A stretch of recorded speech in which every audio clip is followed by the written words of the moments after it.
ভুয়ো আইপিএস সেজে একের পর এক প্রতারণা, হাড়োয়া থেকে গ্রেফতার যুবক। এই খবরটি নিবেদন করছে স্বামী বিবেকানন্দ ইউনিভার্সিটি, আপনার সন্তানের স্বপ্নের ভবিষ্যৎ গড়ে তোলার একমাত্র সঠিক ঠিকানা। বারাসাতের পর এবার হাড়োয়াতে শ্রীঘরে ভুয়ো আইপিএস অফিসার।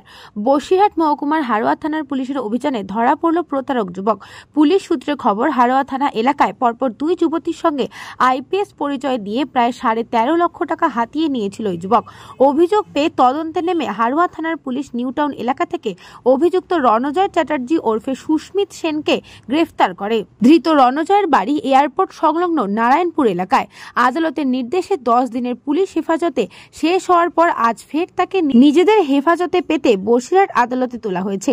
পুলিশের দাবি, অভিযুক্ত যুবকের নামে একাধিক প্রতারণার অভিযোগ রয়েছে। ছদ্মনাম ব্যবহার করে একাধিক যুবতীর সঙ্গে সম্পর্ক গড়ে তোলে এবং তাদের থেকে মোটা অঙ্কের টাকা হাতিয়ে নেয়।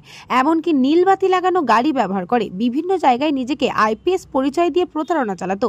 হাড়োয়া থানা এলাকার দুই যুবতীও এই প্রতারকের ফাঁদে পড়ে।